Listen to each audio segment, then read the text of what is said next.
Wara stennija kbira ħolma se ssir realtà.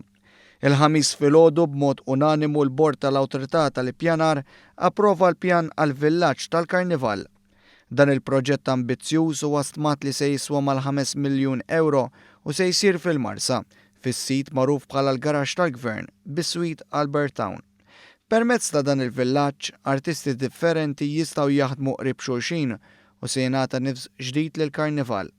Fil-fatt se jkun hemm 25 maħżen boli ta' tliet solari fejn jistgħu jinbnew il-karrijiet.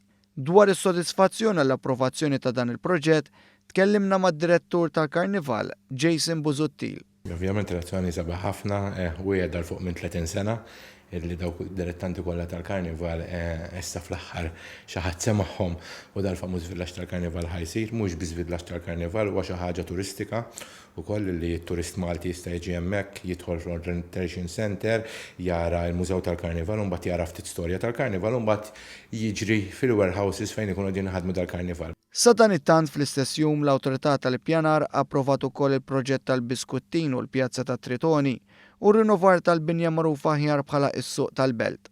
Filwaqt li l-proġett ta' Tritoni se jinkludi tisbieħ fiż-żona qabel tidħol fil-Belt, il-binja tas-Suq tal-Belt se tingħata l-ħajja mill-ġdid minn ġewwa, iżda se żżomm il-ħitan u s-saqaf uniku li għandha.